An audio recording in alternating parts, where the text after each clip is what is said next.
Cet épisode de Navigante vous est présenté par Paprec. Depuis plus de 20 ans, le leader du recyclage et producteur d'énergie verte est un fidèle partenaire de la voile et a soutenu de nombreux marins comme Jean-Pierre Dick hier et Johan Richaume aujourd'hui.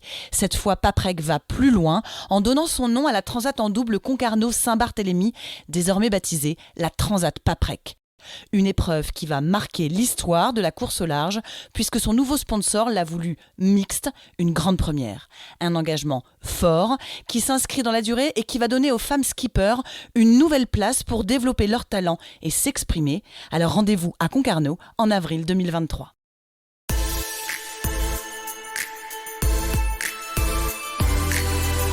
Bonjour à tous, bienvenue dans Navigante, le podcast dédié aux femmes de la course au large et de la régate, celles sous les feux des projecteurs, celles de l'ombre aussi, à ces femmes compétitrices, déterminées, qui mènent parfois 1000 vies en une.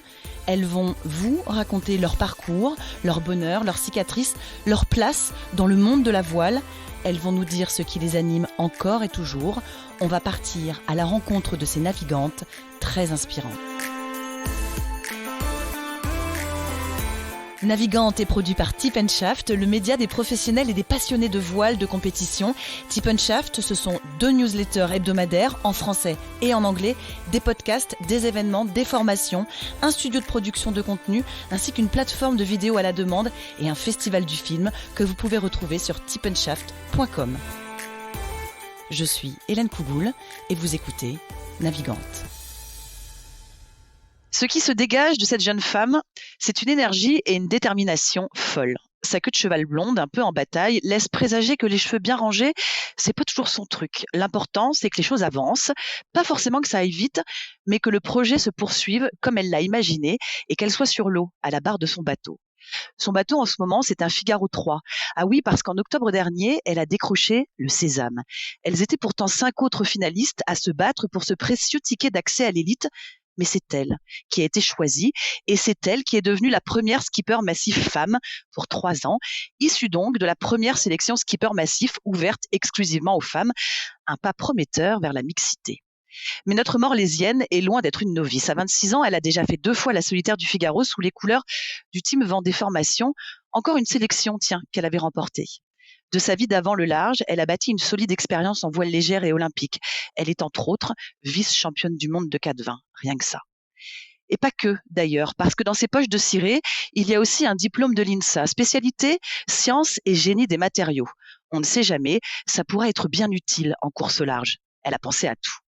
Le bateau familial sur lequel tout a commencé était baptisé Ding Dong. Ding Dong. Oui, on ferait bien d'être prévenu parce que cette jeune navigatrice n'a pas fini de faire parler d'elle. Elle a passé toute la semaine sur l'eau à bord de son bateau. Fin avril, elle sera au départ de la Transat Paprec en double mixte où elle fera équipe avec Loïs Béard. Loïs, c'est le skipper massif 2022. Alors oui, elle navigue tout le temps. Elle mène son projet tambour battant. Nous sommes samedi matin et on s'est dit qu'on pouvait bien se poser. Allez, quelques minutes. Charlotte Yvain est mon invitée pour ce nouvel épisode de Navigante. Bonjour Charlotte. Bonjour Hélène, ça donne des frissons ta petite intro. Ah bah écoute, non ça va, j'ai pas dit trop de bêtises. Bah non, elle était même super bien renseignée en fait. Ah bah j'ai lu quand même, tu vois. Donc on dit bien Yvain, je ne me suis pas trompée. Ouais, c'est ça, on dit bien Yvain, ouais. Je vais commencer avec ma première question rituelle, Charlotte. Comme ça, à brûle-pourpoint, on aura le temps de développer plus tard. Si je te dis les femmes dans la voile, la place des femmes dans la voile, là comme ça, en 2023, en ce mois d'avril, tu me dis quoi? Bah je te dis que c'est une place comme les autres, tout dépend un peu de toi, ta philosophie, ton parcours, et c'est vrai que c'est une question assez vaste sur laquelle on pourrait débattre pendant longtemps, mais moi en tout cas, je trouve que bah c'est une place comme les autres et voilà, en tout cas, mon parcours, il a jamais été influencé par le fait que je sois une femme. J'ai avancé comme ça sans trop me poser la question et je pense que, en tout cas, aujourd'hui dans la course au large, je vois pas vraiment de différence qui est faite, en tout cas sur l'eau, entre le fait d'être un homme ou une femme, quoi. On fait chacun avec les moyens du bord et on avance tous comme on peut dans nos vies de marins, quoi.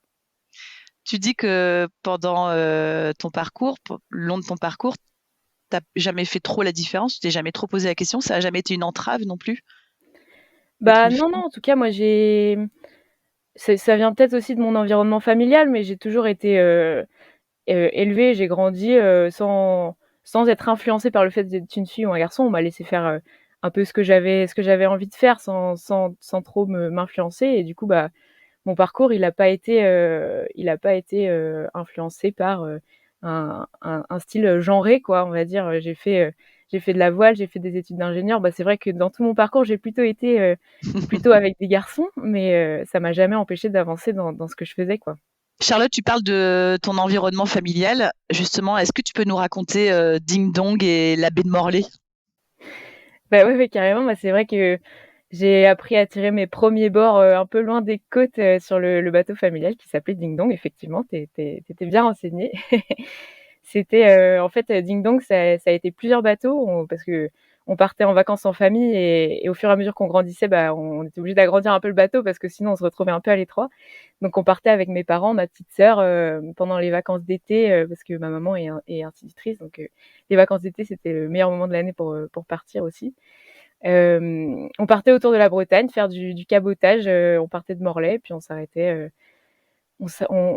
après à Audierne, on descendait dans le Finistère Sud, et puis on faisait tous les ports, chaque jour une petite navigation en famille sur Ding Dong. Et je pense que c'est ça qui m'a fait prendre vraiment goût à la navigation, quoi, au bateau. Qu'est-ce qui te plaisait?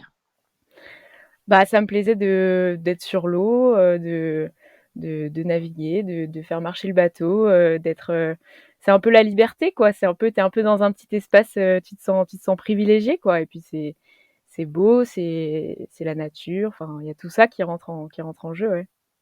Charlotte, quand on lit ton parcours, on va évidemment revenir, on a l'impression que la volonté de devenir skipper professionnel, c'est venu assez vite et que tu as saisi toutes les occasions, tenté tout ce qu'on pouvait tenter, emmagasiné toute l'expérience qui pouvait être emmagasinée à droite, à gauche pour arriver à ton but. Chacha, la très déterminée, c'est comme ça qu'on pourrait t'appeler. Est-ce que tu vois ça comme ça, toi aussi? Ouais, ouais, je vais te raconter une histoire qui va te faire rire. Alors, si tu m'appelles Chacha, la très déterminée, parce qu'on n'est pas très loin de la vérité. En fait, quand j'étais petite, j'ai commencé après avoir fait de la voile en famille ou en même temps à peu près, j'ai commencé la voile à l'école de voile, donc je faisais de l'optimiste et j'ai bien accroché. J'étais super motivée à l'école de voile. Je suis passée dans l'équipe voile baie de Morlaix et tout ça, et du coup, je faisais les régates d'abord de bassin. Ma première année, donc la D3, je me qualifie à la finale départementale, donc la finale D2 qui permettait de se qualifier à la finale régionale. Je me qualifie à la finale régionale et à la finale régionale, je savais même pas que ça existait, les championnats de France et tout ça. Mes parents, enfin, personne n'y connaissait rien. Et je me qualifie au championnat de France, ma première année de compétition départementale, quoi. Et donc là, c'était un peu inattendu. Personne ne m'avait jamais vu, personne ne me connaissait. Je débarque là et puis je me qualifie. Et c'est à ce moment-là que mes parents ont commencé à m'appeler Chacha la terrible. Et alors, ils ont fait des t-shirts orange avec écrit Chacha la terrible dessus. Et ils m'ont emmené au championnat de France d'optimistes à Quiberon avec leur t-shirt orange en mode club de supporters pour le premier championnat de France de Chacha la terrible. Et, et c'est un super souvenir. Et à partir de là, bah ça m'a un peu suivi, quoi. Ça m'a un peu collé à la peau. Et Chacha la Terrible, elle fait quoi, ce championnat de France? Oh bah elle ramasse les bouées, hein. Je débarquais dans le truc. J'avais pas du tout le niveau de faire des résultats. C'était ma première année en compétition. Forcément, je ramasse les bouées, mais j'étais super contente d'être là et j'ai appris plein de choses et ça m'a donné envie de continuer. Ça m'a pas arrêté, ça va pas arrêté de me motiver, ça c'est sûr. Justement, cette motivation, elle se dessine comment dans ta tête? Parce qu'il y a le sport-études, après il y a aussi il y a la voile, bon, la voile légère, le 4-20, il y a le 4-7, il y a les études à l'INSA. Comment est-ce que tu t'es imaginé ton parcours dans la tête? On a l'impression que c'était, j'en reviens toujours à ça, à cette détermination, mais que c'était déjà un peu tracé, que tu t'es tracé déjà longtemps à l'avance ce que tu voulais faire.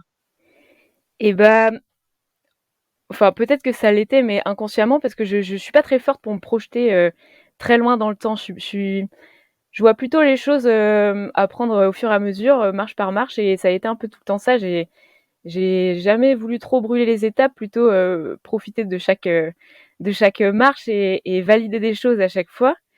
Et du coup, je pense que ça m'a permis de construire des bases assez solides et de pouvoir avancer au fur et à mesure dans mon parcours en visant des étapes un peu plus élevées à chaque fois, quoi. Je pense que c'est La plus ça que la vision vraiment loin, même si évidemment les grandes courses et tout ça, ça me fait rêver et j'espère pouvoir y être un jour, mais je me projette pas si loin, j'essaye de franchir les étapes les unes après les autres, quoi. Elle t'apporte quoi, l'expérience en voile légère, en voile olympique? Bah, je pense que ça m'a le plus apporté, c'est l'investissement parce que quand on s'engage dans l'investissement et la résilience, parce que quand on s'engage dans un projet olympique, on passe des heures et des heures sur l'eau, à l'entraînement, à la prépa physique. On navigue vraiment, vraiment beaucoup, on s'entraîne vraiment, vraiment beaucoup parce qu'il faut être, si on veut être qualifié, il faut déjà être le meilleur français avant de pouvoir espérer être le meilleur mondial, quoi. Il y a qu'un seul équipage de qualifiés et donc bah il faut s'investir à fond et sans beaucoup de reconnaissance parce que c'est un sport qui est pas très connu, pas très médiatisé et du coup bah tu t'investis à fond, c'est dur de trouver des sponsors parce que personne ne parle de ce que tu fais et par contre toi tu as toujours envie de te donner le plus possible, de progresser et d'aller chercher des résultats et je pense que c'est ça enfin, c'est ce que ça m'a apporté de plus, ce parcours-là, quoi, je pense. C'est quoi ton plus beau souvenir ou ton plus joli souvenir justement de cette époque-là? Alors j'ai évoqué le titre de championne du monde de 4,20, mais il y a eu d'autres belles médailles, d'autres jolis titres. Qu'est-ce que toi tu gardes de ce moment-là? Bah, c'est clair que toutes les médailles, c'est des moments super, super, intenses et pas que les médailles d'ailleurs, il y a plein de moments, de ce parcours-là qui sont super, super intenses, mais le souvenir le plus dingue dont je me souviens, c'est cette médaille au championnat du monde, c'était au Japon. Donc déjà, rien que d'aller au Japon, c'était incroyable. T'avais quel âge? Heu, J'avais 15 ans ou 16 ans? Mhm, Attends, non 17 ans plutôt, 18 ans. Ouais, je sais plus. Plutôt 18 ans, je pense. mhm. Et ouais, c'était incroyable déjà d'aller si loin pour une régate et puis de revenir avec une médaille et de découvrir la culture du Japon, naviguer sur des eaux complètement inconnues, enfin ouais, c'était vraiment dingue. Et après, j'ai plein d'autres super souvenirs d'autres courses et de moments de vie, de partage aussi avec l'équipe, parce que sur l'eau, on est concurrents, on est compétiteurs, mais à terre, on est quand même un groupe d'entraînement. Nous, on était un groupe de filles à Brest. Et c'était le pôle féminin, quoi, et j'ai des super souvenirs. Enfin, c'était vraiment chouette. Qu'est-ce qui fait que tu décides de ne pas aller plus loin dans cette voie olympique? Parce que justement, tu parlais de pôle féminin. Alors, c'est que si les femmes, ça se développe de plus en plus dans la course au large, au moins, c'est sûr qu'en olympisme, là, il n'y a pas de débat, hein, c'est les garçons, les filles, il y a la place pour tout le monde. Toi, qu'est-ce qui fait que tu ne vas pas plus loin, puisque tu es passé en 4-7 aussi, donc tu aurais pu continuer plus, viser plus haut?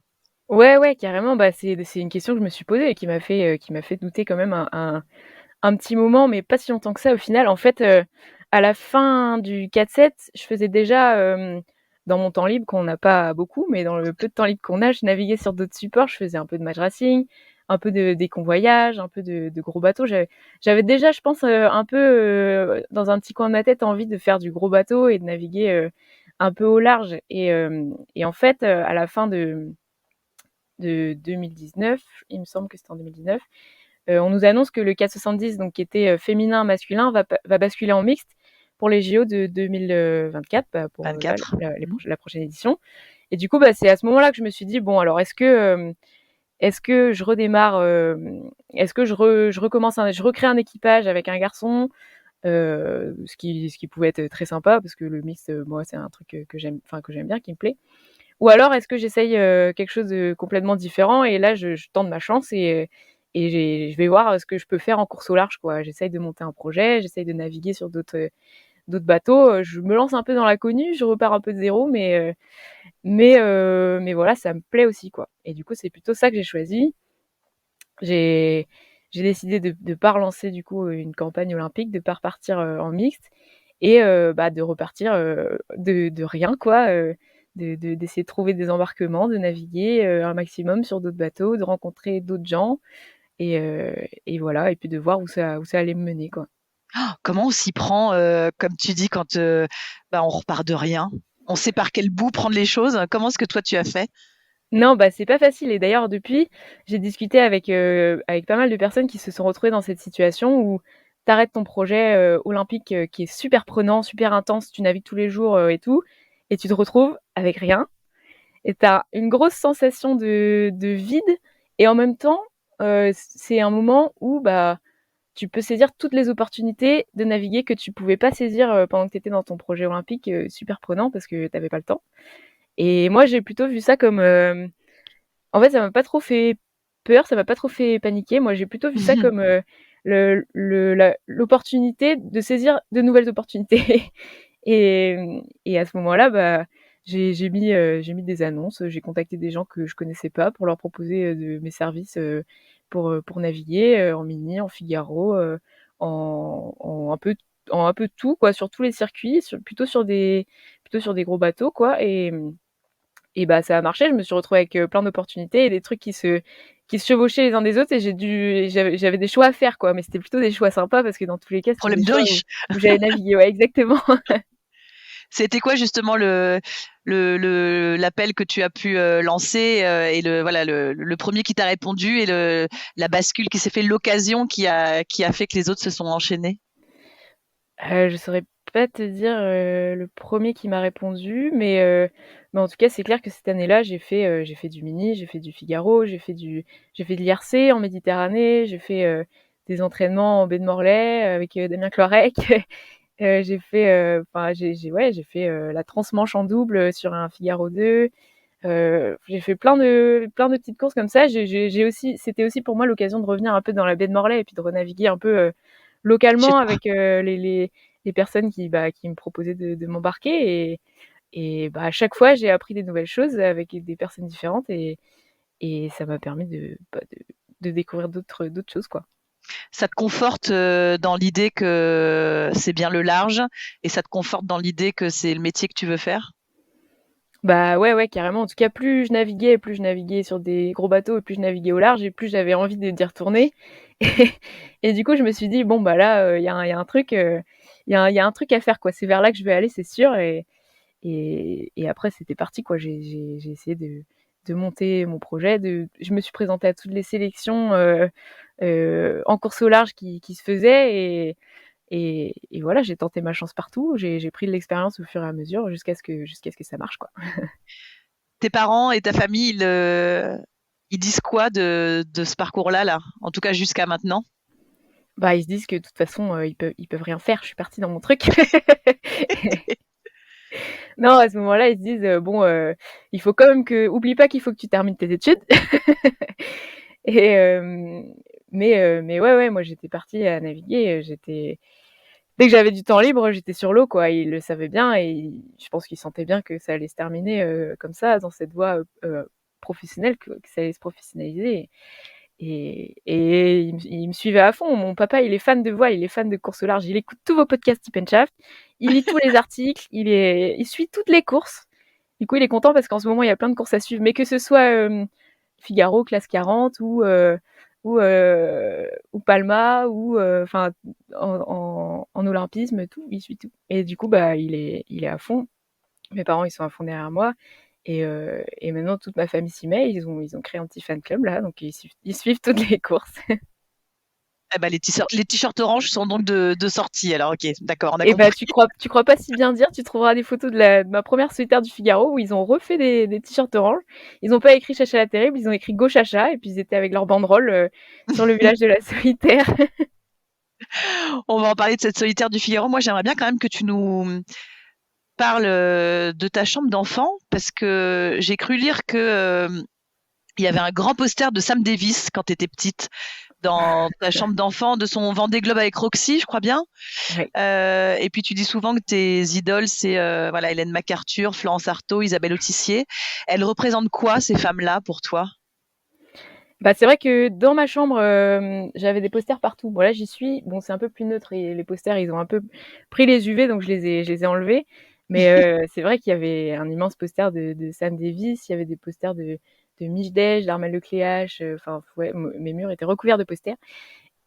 Et bah, c'est vrai que ça me faisait rêver, les gros bateaux avec des petites personnes dessus, qui menaient ça autour du monde sur des courses, incroyables. Et c'est vrai que quand on me demande si j'ai des idoles féminines, je te dis, celles que tu m'as dit, Florence Artaud, Hélène MacArthur, Sam Davis, évidemment, parce qu'elles sont super inspirantes. Et bah, c'est vrai que comme il y a peu de femmes dans la course au large, bah, toutes les femmes qui ressortent, elles ont fait des trucs, incroyables forcément, et on se souvient d'elles. Mais j'avais aussi plein d'idoles, masculines, parce que, bah, forcément, c'est aussi les modèles qu'on a. Et puis ayant grandi dans la baie de Morlaix, bah, forcément que j'avais aussi des posters de Armelle Lecléache, Armel? Nicolas Ouais. Troussel. Bah oui, oui, c'est clair. Mmh. Mais ouais, bah, forcément leur parcours, il est super inspirant, et il m'a peut-être un peu aiguillée dans les choix que j'ai faits aussi, ouais. Tu la connais, Sam Davis, maintenant? Tu as pu échanger avec elle? Bah, j'ai pu la croiser un petit peu, ouais. Ouais, ouais, carrément. Bah, je suis toujours fan d'elle, hein. Est-ce que vous avez pu échanger sur, voilà, sur ton parcours, sur ce que tu voulais faire? Bah, pas encore, mais j'espère que j'aurai l'occasion de discuter un peu, avec elle, ouais, là-dessus, ouais.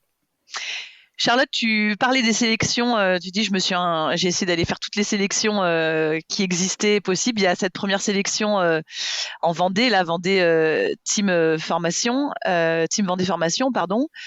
C'est en septembre 2020, et tu vas être, l'élu sur cette sélection-là. Heu, Comment ça se passe? Qu'est-ce qui va faire la différence à ce moment-là? Et bah, déjà, c'était pas ma première sélection, parce qu'avant celle-là, j'étais passée au pôle de Port-Laf. Je m'étais présentée 2 ans avant à la sélection espoir que remporte, Tom Laperche, où j'avais été retenue dans les finalistes, et j'avais passé la semaine du coup à Port-la-Forêt, à essayer de défendre ma place. Mais pour le coup, à ce moment-là, j'avais vraiment jamais fait de course au large, de Figaro, et j'avais mon niveau de 4,20, de 4,7 et tout, mais je découvrais un peu la course au large, même si je m'étais entraînée en Figaro avant de me présenter à la sélection, parce que je savais qu'on pouvait pas non plus se présenter comme ça à une sélection comme ça. Mais voilà, bah, forcément, j'avais pas le niveau, donc j'étais rentrée chez moi sans sélection. Et l'année d'après, je m'étais présentée à la sélection Océane que remporte Elodie. Mmh.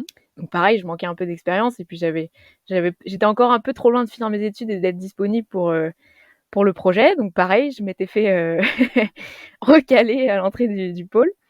Et l'année d'après, c'était juste après le Covid.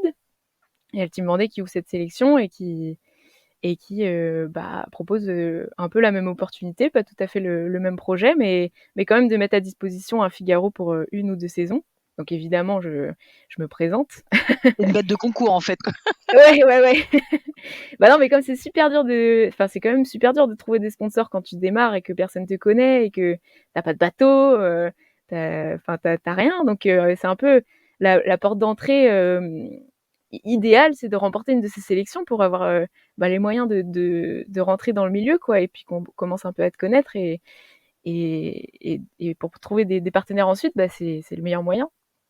Et du coup, bah ouais, le Team Vendée me retient sur une présélection sur dossier et sur vidéo. Moi, j'avais fait une vidéo pendant le confinement, tournée dans mon jardin, où je me filmais en train de parler à moi-même, en fait, sur 2 plans où je me posais des questions et je me répondais à moi-même.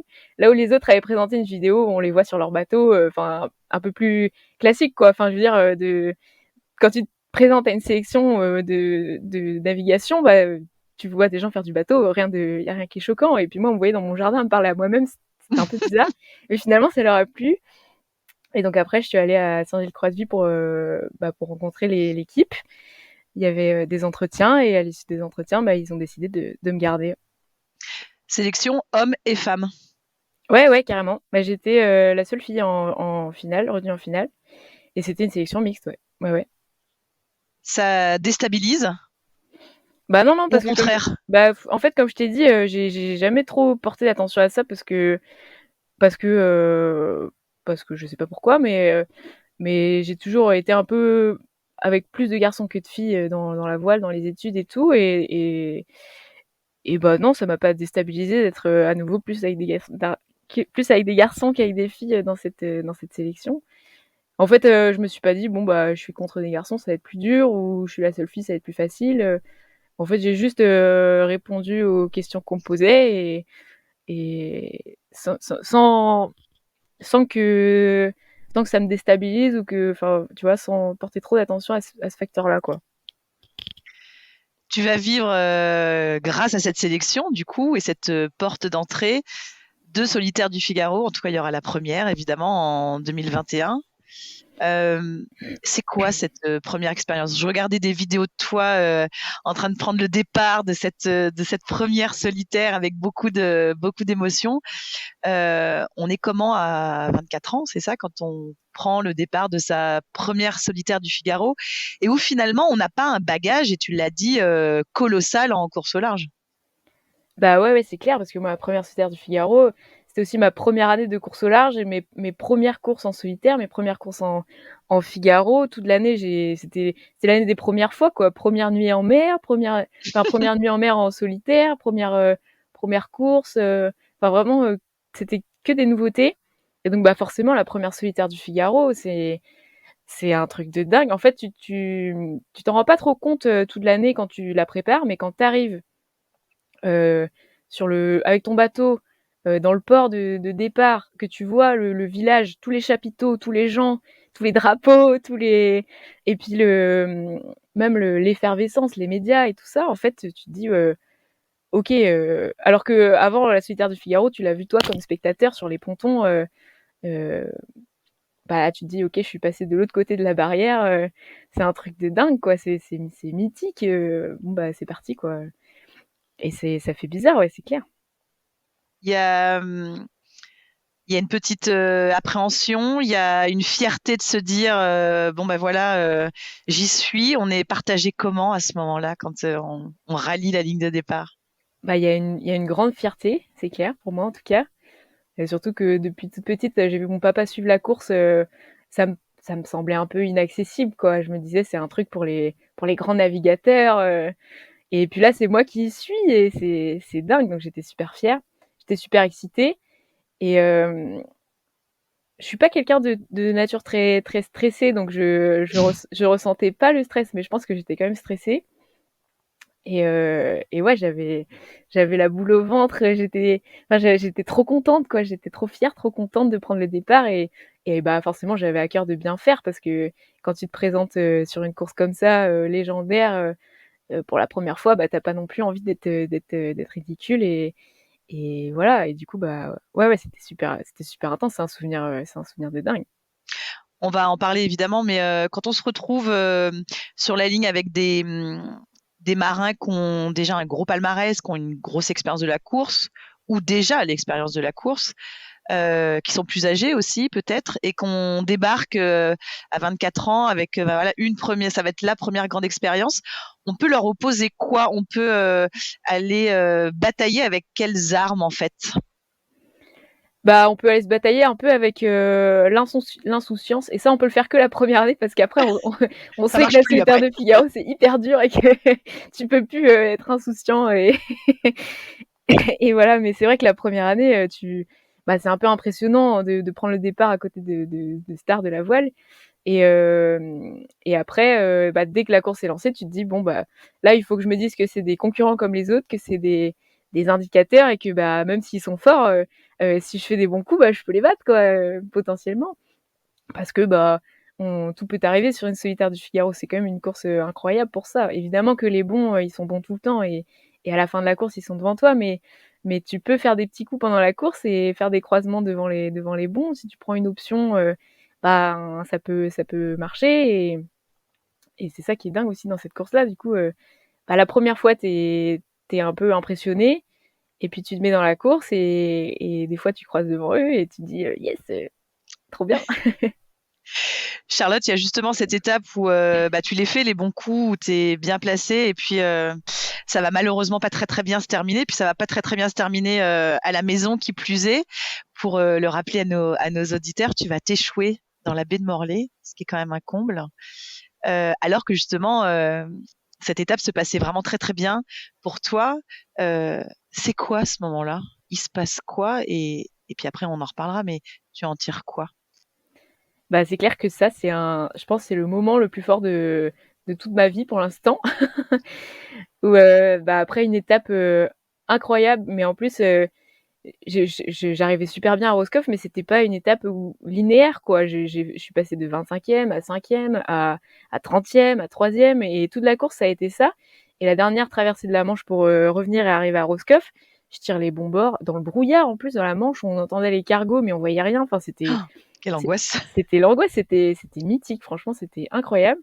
Et j'arrive, au nord de l'île de Bas, 5e ou 6e, enfin un truc de dingue. Ma première solitaire du Figaro, première bisu et 5e ou 6e Cinquième, à cinquième. l'arrivée à la maison. Un truc de dingue, quoi. Donc, j'arrive pour enrouler la dernière bouée, je fais un super affalé de spi. En plus, commençait à y avoir des bateaux autour de moi. Je connaissais la moitié des gens qui étaient dessus. J'essaye de rester focus, mais évidemment, j'étais épuisée. Enfin, forcément, après une tête de solitaire du Figaro.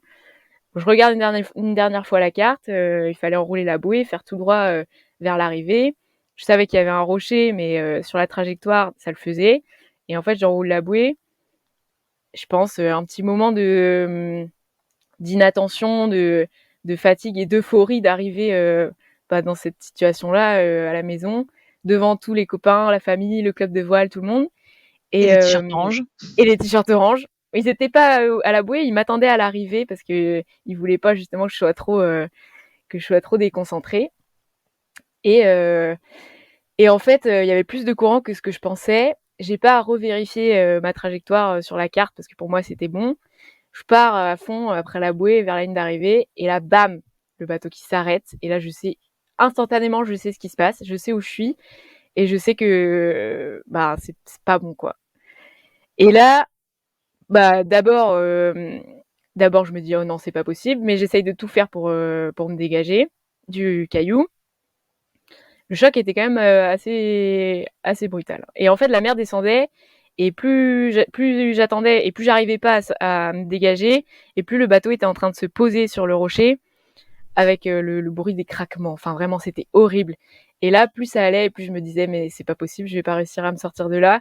J'ai tout gâché, je suis vraiment nulle. Enfin bref, tu vois, je passe de l'euphorie à vraiment le fond du trou, mais j'étais vraiment pas bien quoi. Et à un moment bah j'ai dû me résoudre à demander de l'assistance quoi pour pas casser le bateau complètement et puis pour espérer pouvoir partir sur la dernière étape aussi pour pouvoir réparer le bateau et pouvoir repartir. Et là, il y avait, je recevais à la VHF des appels d'autres concurrents qui me disaient essaye ça, Chacha, vas-y, bats-toi et tout. Et de la direction de course, pareil, Francis Le Goff qui me disait bah vas-y, essaye tout et puis bah si t'arrives pas vraiment, bah on va te sortir de là et puis tu vas rentrer toute seule au port fièrement quand même et tu vas voir, il y aura du monde pour t'accueillir et puis on va tout faire pour que tu repartes et tout. Et moi j'étais au fond du trou et je voyais tout le monde qui me regardait, tous les bateaux autour. J'étais là, mais c'est pas possible, c'est un cauchemar. Et vraiment, c'était un cauchemar. Et donc, du coup, j'ai dû me faire aider pour sortir du rocher parce que, bah, toute seule, j'y arrivais pas. Et voilà. Et une fois dégagée, il y avait pas de voie d'eau dans le bateau. Moi, je m'étais déplacée une côte, j'avais quand même un peu mal, mais je sentais rien. Et donc, j'ai affalé mes voiles. Je suis rentrée au moteur au port. J'étais dépitée. J'étais en pleurs au fond du bateau. Vraiment, c'était horrible. Et je suis arrivée au ponton. Bah forcément, il y avait les médias qui étaient là, qui m'attendaient, tout le monde la gueule dépitée. Et, euh, et après, franchement, bah c'était horrible comme moment, mais franchement, ça reste un souvenir super fort parce qu'à l'arrivée, bah tout le monde était là en train d'attendre de voir ce qui se passe. Tout le monde sentait bien que j'étais au bout du rouleau de ma vie. Et il y a Gaston Morvan qui arrive avec bah, qui était arrivé juste après moi, qui arrive avec la bouteille de champagne du premier bisu, qui me la donne. Symboliquement, c'était super fort et super intense. Il me dit bah normalement elle était pour toi, t'aurais dû gagner cette étape en tant que bisu. Moi, si ça m'était arrivé chez moi à la Bervrac, bah je pense que t'aurais fait pareil. Et bah du coup, on a pété la bouteille de champagne ensemble. Et après ça, bah j'ai répondu aux questions des journalistes. Euh, Mon papa est monté dans le bateau, il s'est écroulé aussi et il m'a dit, «On va t'extraire de là, hop, on s'en va du village, on rentre à la maison». Et pendant ce temps-là, les préparateurs se sont unis, ils ont sorti le bateau et ils se sont mis à plusieurs pour réparer mon bateau. Et là, il y a eu un élan de solidarité de dingue, incroyable. Et en fait, bah, tout le monde s'est mis branle-bas de combat pour réparer le bateau et que je puisse repartir. Et moi, quand je suis revenue le lendemain, bah, le bateau il était déjà presque réparé, euh, presque prêt à repartir. Et donc là, je me suis dit, ok, c'est vraiment un truc de dingue, cette course et ce circuit et ces gens et ces émotions et tout.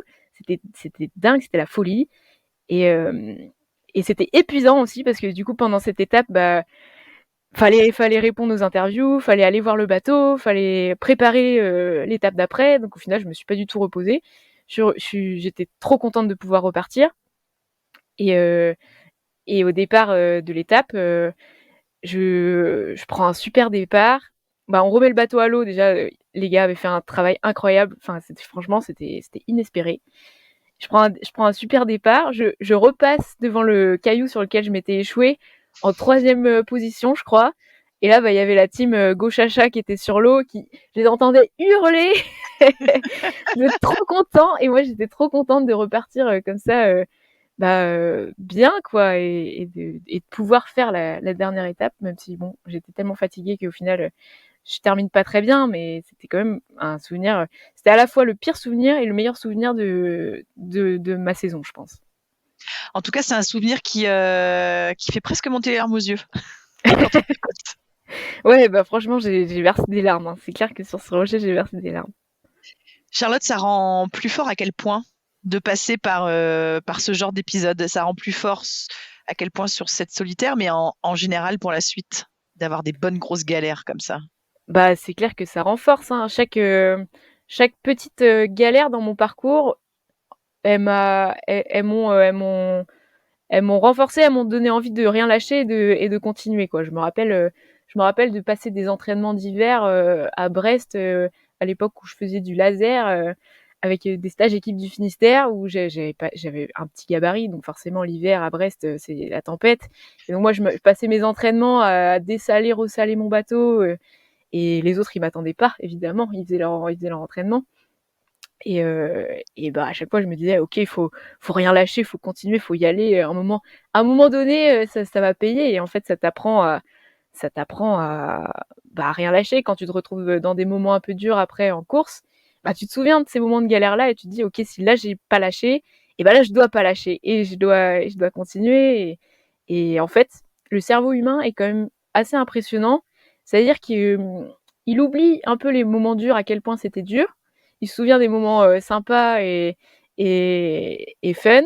Et du coup, bah, à chaque fois, tu as envie d'y retourner parce que tu te souviens plus des moments durs et ton échelle des moments durs, elle se déplace un peu à chaque fois, quoi. Donc, tu as l'impression que ça pourra jamais être plus dur et puis du coup, tu y retournes et tu re-rencontres des moments durs et tu te souviens que, ah oui, quand même, c'est un peu dur le bateau à voile, c'est quand même pas facile des fois, mais t'oublies et t'y retournes et voilà, c'est assez dingue.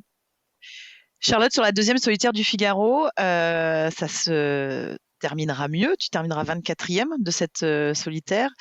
Il y a d'autres jeunes femmes qui seront dans la flotte. Je pense à notamment Elodie, justement, Bonafou, dont tu as parlé tout à l'heure, qui va terminer sur le podium de la troisième étape. Ça faisait très, très, très longtemps qu'on attendait une femme sur le podium et qui va finir huitième du général. Il y a Violette aussi d'Orange qui terminera dans le top 10. Elle vit comment cette jeune génération de femmes que vous êtes? Bah, je pense que elles se posent moins de questions. Et elles foncent et puis elles s'entraînent et elles naviguent comme les garçons, quoi. Et en fait, on s'entraîne tous ensemble, on navigue tous ensemble, on vit tous ensemble et du coup, bah, on se tire la bourre à l'entraînement, on se tire la bourre sur les régates et et bah forcément, il y a une petite bagarre, il y a une petite course dans la course parce que on commence à être plus nombreuses, à pouvoir se bagarrer sur des bonnes places et on se dit bon bah voilà maintenant y a pas de raison d'avoir des complexes. On peut se battre avec les garçons, bah vas-y, on y va, quoi. Et puis, il va y avoir la sélection massive, la fameuse. Avant qu'on en parle, et puis d'ailleurs pour nos auditeurs, hein, si jamais vous n'avez pas encore vu, je vous encourage à aller voir le documentaire de Lou Kevin Roquet qui s'appelle Candidate au large, où justement pendant 26 minutes on va la suivre, on va être avec vous toutes et suivre cette sélection massive. Allez sur Sailors, vous allez pouvoir le voir ce documentaire. Ce qu'on va expliquer, c'est qu'effectivement, pour la première année, Massif, qui a une sélection, donc Skipper Massif depuis des années où ne sont sortis que des hommes et que des très grands noms, c'est vrai maintenant, a ouvert sa sélection, a créé une filière exclusivement pour les femmes. Et il va y avoir donc cette sélection féminine. Première question, toi qui as fait d'autres sélections mixtes, tu en penses quoi d'en ouvrir une spécialement pour les femmes? Bah, moi, je trouve ça bien parce que les sélections, en fait, aujourd'hui, il y a peu de filles à naviguer et puis à persévérer un peu dans le haut niveau en course au large, en tout cas, parce que bah, il y a peut-être moins d'opportunités, parce que je sais pas, peut-être c'est plus compliqué, peut-être c'est.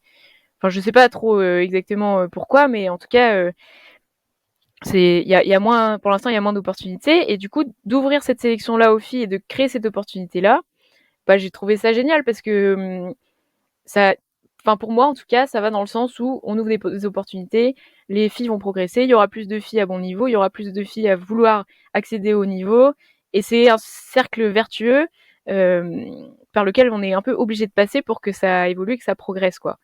Et du coup, bah pour moi, cette opportunité-là, fallait surtout pas la louper, quoi. C'était l'opportunité de l'année. Alors, question idiote peut-être, hein, mais alors pourquoi est-ce que tu as eu besoin ou tu t'es dit il fallait pas louper cette occasion, cette sélection, puisque tu sortais toi-même déjà d'une sélection, tu avais déjà fait la solitaire. Pourquoi encore cette sélection-là? Et bah, je pense que c'est un peu une question de timing. Et ça tombait super bien dans mon timing. En fait, le Team Vendée, la première année, enfin, c'était vraiment la découverte, enfin, l'arrivée dans le circuit et tout ça. Et la philosophie du Team Vendée, c'était de t'accompagner progressivement pendant 2 ans, à mener ton propre projet, à te professionnaliser et tout ça. Donc la première année, j'étais tout pris en main. La deuxième année, j'ai des sponsors qui sont rentrés dans le projet, Bot Fondation, notamment, qui m'a accompagnée toute l'année. Et pour moi, j'allais vers la professionnalisation et j'avais envie de pouvoir, dès la troisième année, me consacrer à 100% à mon projet, de pouvoir naviguer de manière pro, de faire que ça, d'être navigatrice, de mener ma barque comme ça. Et du coup, dans mon esprit, c'était, avant que cette sélection-là ouvre, c'était de réussir à construire un projet professionnel avec des sponsors et de pouvoir m'y consacrer à 100%. Mais c'est pas facile de trouver les financements, de convaincre les sponsors de te suivre et tout ça. Et donc, quand la sélection massive s'est ouverte aux filles, pour moi, c'était exactement ce qu'il me fallait en fait pour poursuivre mon projet, parce que le programme Skipper Massif, ça te propose exactement ça, un projet professionnel où tu peux te consacrer à 100% à la navigation, parce que t'as le budget, t'as l'équipe, t'as tout pour être à 100% dans ton projet, quoi. Et voilà. Et en fait, c'était exactement le bon timing pour moi, quoi. Au bout de mes 2 ans d'apprentissage, de formation et de progression, de pouvoir vraiment passer un cran, quoi. Tu vois, step by step, comme je te disais au début. Exactement, étape par étape. Je fais juste un petit aparté pour saluer Estelle Gravelot, justement, puisqu'on parlait de Team Vendée Formation, et celle voilà, qui est directrice du pôle et qui fait beaucoup, beaucoup pour ça, justement. On la retrouvera peut-être d'ailleurs dans Navigante Estelle Gravelot, ce Ah serait pas mal. ouais, il faut. Elle a plein de choses à raconter, c'est clair. Et Estelle, moi, je peux que la remercier aussi pour tout ce qu'elle m'a apporté pendant ces 2 années au Team Vendée, parce elle a vraiment énormément d'énergie et elle se donne pour qu'on puisse mener nos projets, justement, et apprendre des choses et progresser. Et c'était génial de pouvoir faire tout ça à ses côtés, et de pouvoir profiter aussi de toute son expérience du circuit et du milieu. Ouais, c'est clair. Merci Estelle. Merci Estelle. Charlotte, tu dis que tu l'as si je me trompe pas, hein, que tu l'as beaucoup préparée, cette sélection. En tout cas, tu l'as bien préparée, cette sélection massif. Alors c'est vrai, on le voit dans le documentaire, il y a beaucoup d'ateliers, si je puis dire, beaucoup d'étapes à franchir, beaucoup d'exercices. Euh, Qu'est-ce que tu as bien préparé justement? Vous étiez 6. Hein. Ouais, on était 6 et la période de préparation était assez courte parce qu'en fait la sélection elle était genre 2 semaines après la fin de la solitaire du Figaro. Mais je savais exactement pourquoi j'y allais et qu'est-ce que j'allais chercher. Et du coup, je me suis vraiment, pendant ces 2 semaines-là, je me suis pas beaucoup reposée non plus. Je me suis concentrée sur la sélection. J'ai essayé de me renseigner auprès de toutes les personnes que je pouvais pour savoir, en quoi ça consistait la sélection, qu'est-ce qu'on allait attendre de moi et et qu'est-ce qu'il fallait que je prépare. Et en fait, il y avait pas mal de trucs sur lesquels j'étais déjà prête en quelque sorte parce que je sortais Comme de la quoi? solitaire, donc je sortais de la solitaire d'une saison de Figaro, donc déjà sur la partie navigation, bon, je savais à peu près comment ça allait se passer, comment mener un Figaro, et donc voilà. Donc là, j'ai pas renavigué entre la solitaire et la sélection pour m'entraîner. Je me suis plutôt concentrée sur qu'est-ce que c'était la Massif, les valeurs de la Massif, les valeurs du programme, qu'est-ce qu'ils attendaient de nous, pareil au pôle, comment ça se passait au pôle, les tests physiques, les tests, en fait un peu, je me suis un peu renseignée sur tous les tests sur et voilà. Et puis j'ai essayé de creuser un petit peu tous ces aspects-là et de bien préparer aussi le grand oral du vendredi parce qu'on m'a bien dit que c'était un peu un moment un peu crucial de la sélection où en fait après une semaine de tests physiques sur l'eau et tout ça, donc c'est super bien raconté dans le film, t'as raison, faut vraiment le voir.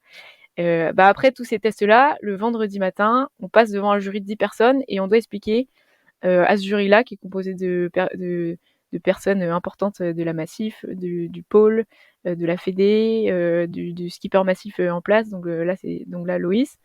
On doit leur expliquer pourquoi ils doivent nous retenir nous. On a 20 minutes pour le faire, plus des questions du jury. Et donc là, on vient avec notre petit diapo, notre petite chemise, notre plus grand sourire, et puis notre meilleure forme possible après une semaine super intense de bagarre et de sélection. Et voilà, faut se présenter, faut présenter notre projet. Et donc j'avais pas mal préparé ça aussi, ouais. Justement, ce grand oral, ça ressemble beaucoup à comment on va se vendre auprès d'un sponsor aussi quand on a 26 ans et toi le bagage que tu as. Comment est-ce que tu te vends? Comment tu t'es vendu sur ce grand oral? Bah, j'ai essayé de j'ai essayé de rester moi-même le plus possible parce qu'on m'a dit reste toi-même, ça va bien se passer. Et puis voilà. Et puis c'est vrai que déjà euh, j'étais convaincue que c'était ce qu'il me fallait ce programme-là pour progresser, pour continuer d'évoluer dans mon projet. Et je pense que ça a bien transpiré dans mon discours, quoi. Que j'étais prête, que j'avais envie, que c'était ce que je voulais, et voilà, et que les valeurs de la Massif, elles me correspondaient aussi. C'est vrai que ce qui transpire dans ce programme-là, c'est aussi l'engagement, la solidarité, la passion pour la mer, et ça colle bien avec moi, ma philosophie, quoi. T'as une phrase choc? Est-ce que tu as une phrase choc quand tu te présentes comme ça? Euh, Je sais plus. Non, je crois pas que j'avais une phrase choc en particulier. J'ai fait ma présentation. Si, j'avais quand même mis dans mon diapo. À un moment donné, j'avais mis, je sais plus pour quel diapo, mais j'avais mis une photo d'un départ de course où on voyait mon bateau Team Vendée à l'époque devant le bateau Massif. Et j'avais Et j'avais fait exprès de mettre ça et je me suis dit, bon, personne va remarquer. De toute façon, c'est un petit clin d'œil, mais je pense que personne va faire attention. Et à la fin de ma présentation, le président du jury, euh, Bertrand Delignon, qui est le président du directoire de Skipper Massif, il me dit, est-ce que tu peux retourner à la diapo 11? Je dis, qu'est-ce qu'il va me demander sur cette diapo? Et il me dit, j'ai quand même remarqué que tu as eu le culot de mettre une photo où tu es devant un bateau de la Massif. Et là, je me suis dit: «Yes!» Bon, bah, ça a marché. C'était rigolo. Exceptionnel. Et le moment où vous allez toutes, une par une, revenir et pour savoir, voilà, qui va être l'élu pour ces 3 ans et pour obtenir ce sésame si précieux pour continuer dans la course au large et puis rentrer dans le monde très professionnel pour le coup. Ça se passe comment ce moment-là? Parce Bah, que voilà, on déjà, voit pas ça. on voit pas ça et on se rend pas compte du temps que ça prend non plus parce qu'en fait, on se rend pas compte quand on voit le film et tout, mais la délibération, elle a duré, je crois, 1 heure et demie. C'était hyper long et du C'est coup, on se normal. dit: «Waouh, ils savent pas quoi, ils savent pas qui retenir, ils savent pas quoi faire et tout», donc pendant 1 heure et demie, on était toutes les 6 dans le hall du pôle à attendre, qu'ils nous appellent, après leur délibération. Et là, ils nous appellent, chacune notre tour dans l'ordre dans lequel on avait passé nos entretiens, notre grand oral. Et moi, je passais, dernière, je crois, ou avant-dernière. Donc bah, encore plus long, quoi, d'attendre. Mmh. Et en fait, on voyait les filles partir les unes après les autres, passer dans la salle où on leur annonçait, le résultat et pas revenir parce qu'en fait, ils nous faisaient rentrer par une porte et sortir par une autre, de sorte que, bah, quand on attendait, Sache pas.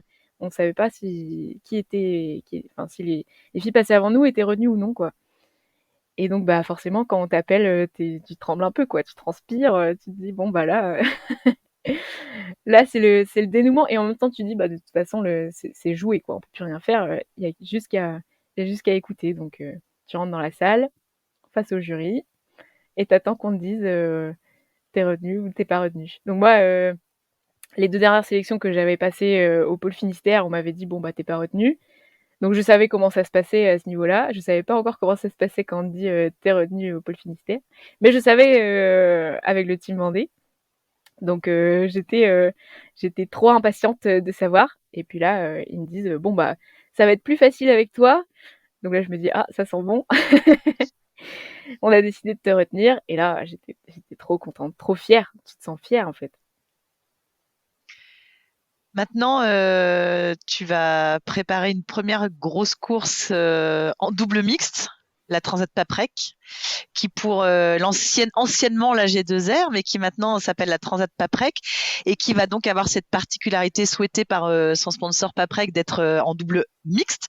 Donc tu vas la faire avec Loïs, justement. J'imagine que vous vous entraînez énormément tous les deux en ce moment en vue de cette traversée de l'Atlantique. Vous vous apportez quoi tous les deux, là, les deux jeunes skippers massifs à bord de ce bateau-là? J'ai souvenir, justement, dans le documentaire, et puis de l'avoir lu aussi, Anne-Claire Lebert, elle disait on navigue pas forcément pareil. Ou toi, tu l'as dit aussi, on navigue pas forcément pareil. Qu'est-ce que vous vous apportez mutuellement? Puis ça veut dire quoi, pas naviguer exactement pareil, un gars et une fille sur un bateau? Et bah, c'est vrai que, bah, déjà, je suis super contente de partir avec Loïs parce que, bah, dans le sens, du programme, Skipper Massif, déjà, c'est génial parce qu'on a pu s'entraîner ensemble, tout l'hiver. On Du coup, c'était aussi, une intégration peut-être, plus rapide, dans le programme et puis dans la Massif, dans le programme Skipper Massif et tout, donc c'était super. Avec Louis, on se connaissait pas super bien avant cette sélection. On se connaissait comme concurrents, mais c'est tout, quoi, parce qu'on se croisait sur les courses et voilà. Mais l'hiver s'est super bien passé, on s'est beaucoup entraîné. On a même fait une coloc à Port-la-Forêt pour, bah, apprendre à se connaître, aussi hors de sur l'eau, quoi. Et du coup, c'était top, ça s'est super bien passé. Sur l'eau, ça se passe bien aussi et c'est vrai que, bah, on navigue pas forcément, pareil, mais en fait, personne navigue pareil. Chacun navigue avec ses petits trucs. Après, entre une fille et un garçon, il y a la petite différence qui se fait forcément sur l'aspect, physique, Physique. où quand tu as un peu plus, de physique, de puissance et tout, bah, tu peux aller plus vite dans les manœuvres, tu peux bourriner un peu plus, des fois, ou quand tu as un peu moins de physique, bah, tu es obligé de développer des petites astuces, d'anticiper un peu plus peut-être, de préparer les trucs et tout. Donc ça, c'est un petit peu différent. Après, ce qui est génial de naviguer avec Loïs, c'est qu'il a une grosse expérience de Figaro déjà plus que moi et puis surtout de navigation sur des gros bateaux, au large. Il a déjà fait, 8 transats, je crois, donc ça va être sa 8e. Enfin, Et du coup, au niveau, préparation, anticipation, et tout ça, il est aussi super fort, quoi. Il connaît plein de trucs et j'apprends vraiment beaucoup de choses à naviguer avec lui, donc c'est top. Et puis en plus, il Il est transmet. il transmet super super bien, ouais. On est beaucoup dans l'échange et dans le partage et on discute beaucoup. Il m'apprend plein de trucs, donc c'est super, ça se passe super bien. Bonne chose ou pas bonne chose, les quotas, justement, Charlotte? Qu'on impose Bah, les filles sur les ouais. courses. Bah, ça a du bon et ça a du moins bon, c'est sûr. Je te fais une réponse de normande parce que je suis à moitié normande, en fait. Tu le droit. Hem, bonne chose, on va commencer par les bonnes choses. Bonne chose parce que, forcément, quand, tu imposes des quotas, forcément tu es obligé de faire, naviguer plus de filles et ça, c'est une bonne chose parce que ça un peu dans le même sens que les opportunités, dont on parlait tout à l'heure, là, ça ouvre des Sélection. opportunités, des sélections, des quotas et tout, ça ouvre des opportunités pour les filles et j'ai l'impression qu'on est un peu obligé de passer par là pour justement créer ce cercle vertueux qui va faire que, en créant des opportunités, les filles vont progresser ou on va se rendre compte, en fait, que les filles ont aussi du niveau et qu'il y a plein de filles à avoir du niveau, en fait et si on leur laisse l'opportunité elles peuvent le Le montrer, prouver. le Mmh. prouver et on est un peu obligé de passer par là, même si c'est pas facile à admettre et après on sera plus obligé de passer par là parce que, ça va créer des filières de formation, ça va intégrer des filles dans des projets et voilà, j'espère qu'on sera pas obligé de passer par des quotas toute notre vie, quoi et moins bonne chose parce que, forcément du coup, comme, il y a moins de filles sur les circuits et ça fait moins d'équipage et du coup ça bloque un peu, des opportunités peut-être pour des équipages, non mixtes qui auraient voulu, partir, sur la course et se lancer mais bon, on va dire que c'est qu'un passage, quoi. C'est un passage un peu obligatoire et puis ça reviendra à la normale avec plus de filles sur les courses. Eh bien, on espère évidemment. Charlotte, tu t'es donné quoi comme objectif? Allez, d'abord sur cette transat et puis, de façon un peu plus générale sur cette, année 2023 sous tes nouvelles couleurs, de la Massif. Moi la transat, ça sera ma première, donc déjà, arriver de l'autre côté. Non, plus sérieusement, on part quand même, je pars avec Louise qui a beaucoup d'expérience, qui a déjà fait, podium sur cette transat. Donc c'est sûr qu'on va partir, sur la transat avec les crocs et avec envie d'aller chercher les premières places, quoi. C'est clair, on a vu à l'entraînement qu'on était capable de jouer devant, qu'on fonctionnait bien à bord, qu'on allait vite et donc forcément on a envie de défendre, les meilleures places possibles, quoi et cerise sur le gâteau, d'aller chercher la victoire mais bon, on sait jamais ce qui peut se passer sur une transat donc on va pas non plus se bloquer là-dessus et après, sur la transat, évidemment, profiter de la traversée, se concentrer sur, le sportif, mais sur aussi, ce que c'est de passer 20 jours en mer, parce que j'ai jamais fait ça, de vivre en mer, de traverser l'Atlantique, c'est quand même un truc de dingue. Il y a des choses Donc que tu appréhendes?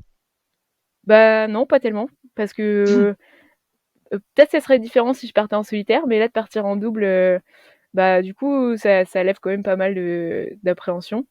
Et puis, des entraînements qu'on a fait, des navigations qu'on a fait, avec Loïs, j'ai pas de doute sur le fait que ça va bien se passer. Donc je suis plutôt assez confiante en tout cas sur cet aspect-là. Et après, sur mes objectifs de la saison, c'est sûr que j'ai à cœur de bien faire en intégrant, le programme skipper massif. Après, ils me mettent pas la pression et du coup, j'ai pas envie de me mettre la pression toute seule non plus, de faire des résultats. J'essaie de pas trop penser pour l'instant qu'avant moi, il y a eu François Gabard, Yoann Richomme, que que des stars. J'essaye de, voilà, faire mon petit bonhomme de chemin, de rester, toujours dans la même philosophie de franchir les étapes, les unes après les autres, de progresser, d'apprendre des choses et voilà et puis une fois que tu intègres ce programme-là, c'est là que le travail commence, en fait, c'est pas, tout n'est pas acquis, il faut continuer à travailler, il faut continuer à progresser et puis voilà. Si je te dis, mois de novembre, pardon, je vais y arriver, Vendée, Sables d'Olonne, Chenal, tour du monde, tout seul, sans assistance, sans escale.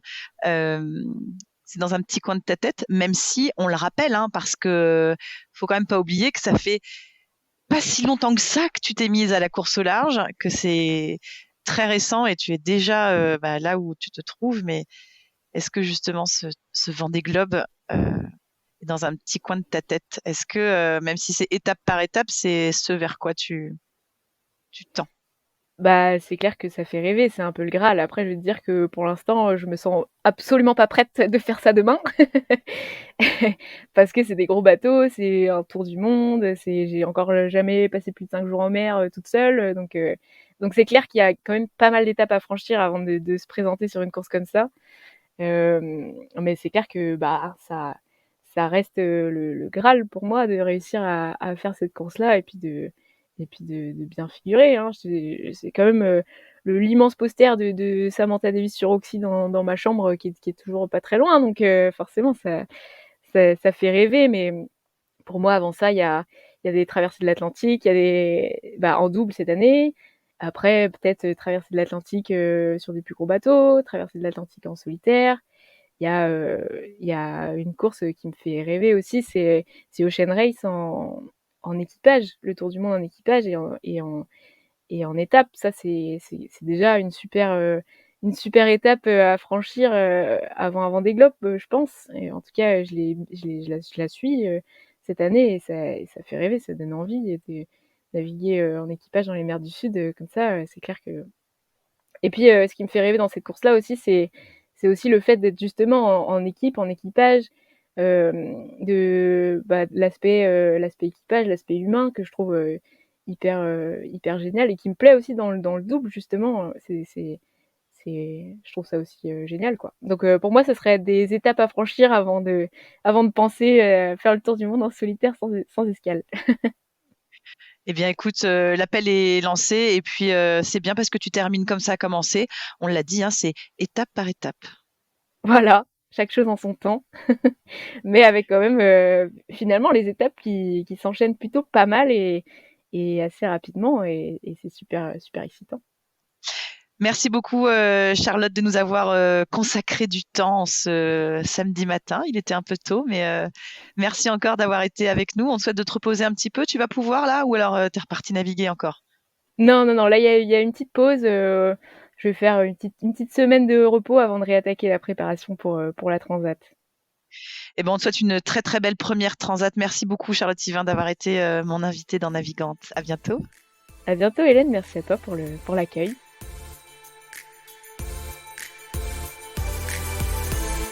Merci d'avoir écouté cet épisode de Navigante, produit par Tip & Shaft. N'hésitez pas à nous dire ce que vous en avez pensé, n'hésitez pas non plus à le partager. Et si vous souhaitez suivre l'actu de la voile de compétition, abonnez-vous à la newsletter de Tip & Shaft, c'est gratuit, elle est envoyée chaque vendredi à 17h. Et pour vous inscrire, ça se passe sur tipandshaft.com. À bientôt.